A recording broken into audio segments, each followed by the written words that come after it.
Alright you guys, so on to the fuel injectors and installing them in the car. Now the boost controller and flex fuel kit was relatively easy, but on this one I am thinking it's a little bit more challenging just because there's a couple of bolts that are hard to reach. But other than that, it should be plug and play really, since I do have the harness already. Everything else I need, hopefully I'll just plug them in and bolt everything up. It should be good to go. And right after that, there is gonna be the fuel pump install, so stay tuned. Alright you guys, so the first step for me, at least, is to remove the fuel pump fuse. Now it is an optional step, because what that does is it basically makes your fuel pump not work. So when you start the engine, it'll use up all the remaining fuels that's inside the injectors, the rails, and the fuel lines, so that when you remove them, nothing kind of squirts out. Now at least that's the plan. It's not a certain that it won't squirt out, but it's better than having all that fuel just kind of go all over the place. I'm gonna go ahead and remove that. And to know which fuse that is, you can look up under your fuse box. You'll actually see right here, FPMP, which is a 20 amp fuse right over here, that green one. So I'm gonna go ahead and remove that like so, and your fuel pump should stop working. Alright, so next up is to start the car and just kind of let it die, let it use up the remaining fuel in the system, and just leave it at that for now.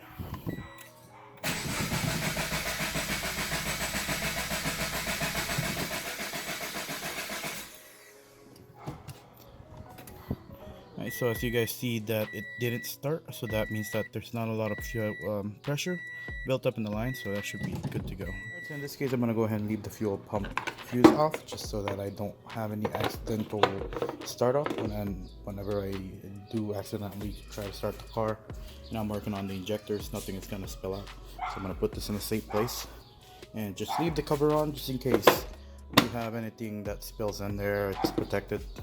Alright, again, since I am going to be working with electrical stuff, I went ahead and removed the negative terminal of the battery.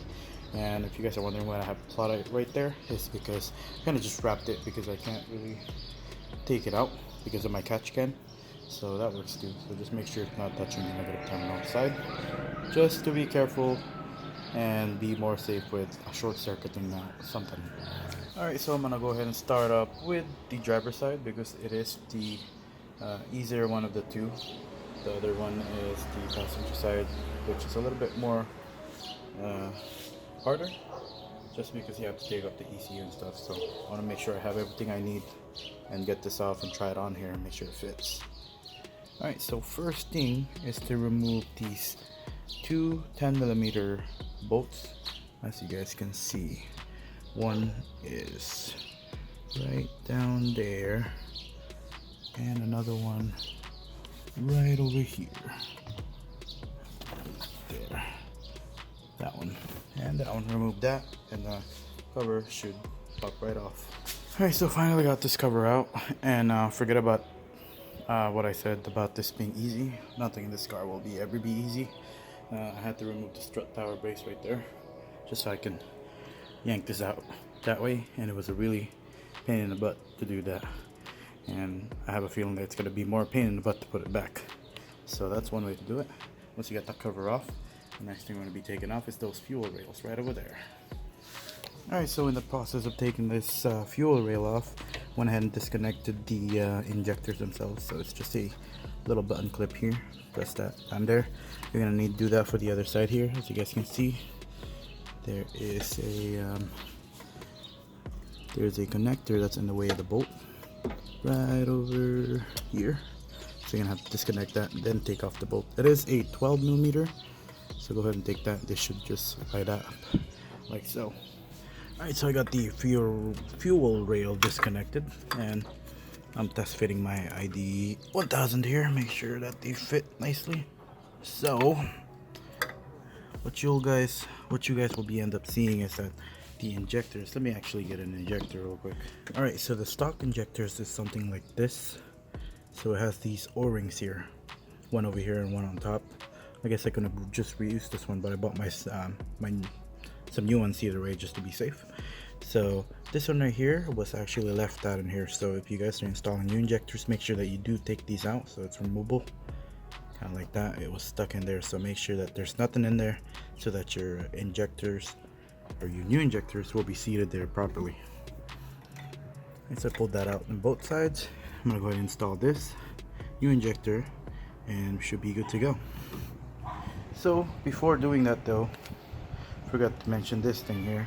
Do add a little bit of grease or lube on the O-rings on top, just so that they don't pinch whenever you place them. Helps it keep it in or install it in place.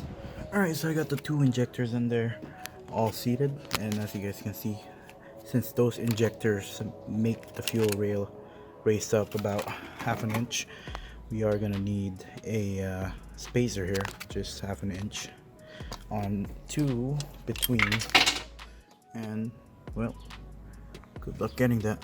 It's gone now, but it's gonna be under those there, along with new bolts.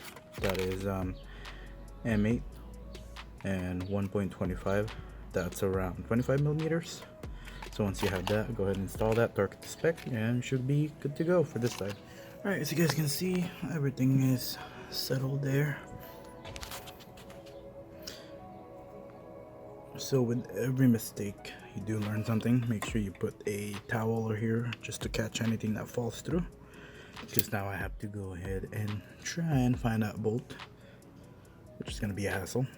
But anyway, here's the pigtail. So this end does connect to the injectors while the other end connects to the factory harness, and that should be good for this side. And also don't forget to torque down the bolts. Right now my bolts did change to 13 millimeters, and they should be torqued down 14 foot-pounds of torque. Alright you guys, so next up will be the passenger side, and now that I notice, I think this might be a little bit easier just because there's a lot more room to work on. But the first thing you want to do is take off this fuel injector, I think it was module. So there's 3 bolts here, one over here, one over there, and another one down. I don't know if you guys can see. If I stuck my phone in there, maybe not. But there's another bolt down there, a 10 millimeter. So that's probably the hardest ones to get to, because it's just like tight space, you know, you can't even see what you're doing. But once you take that off, move this aside. And also there's a little clip here that you can take off. Originally this was inserted on here, so all you have to do is kind of push this clip in, pull it out, and it should come right out. Alright, so once that's off, you can go ahead and set it aside right here. Just be careful with it, because that is an important part. And then just gonna have to take off again 10 mil here, another one here. It's under the wire, so as you guys can see there, it's a little hidden, so gotta be creative on how you take this off. So I think I've been saying these wrong. It's actually a 12 millimeter here.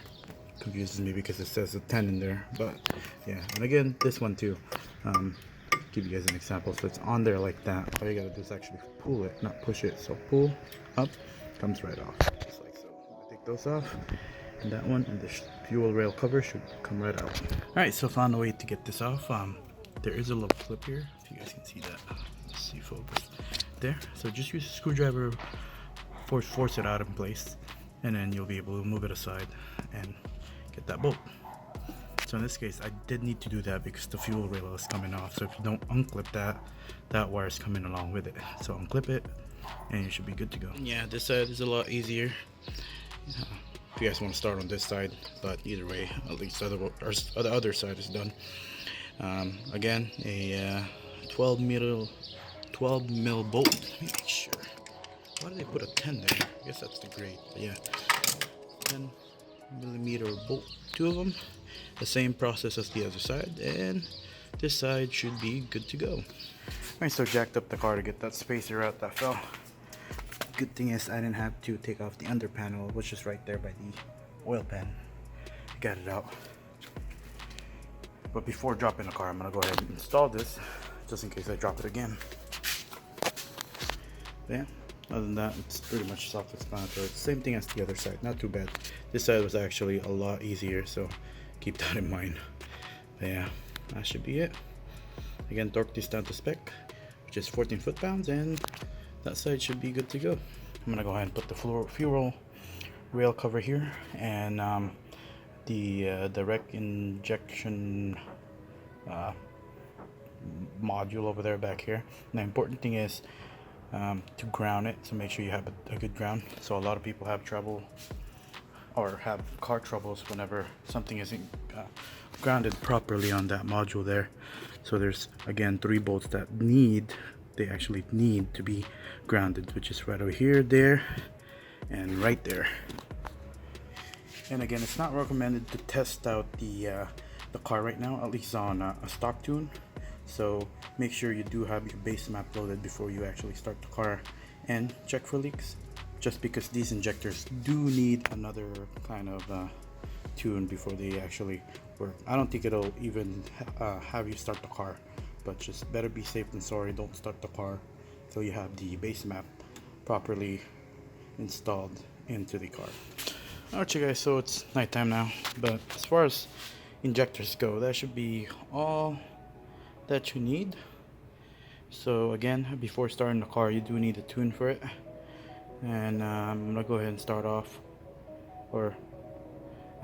and get started off with the fuel pump. Here we go.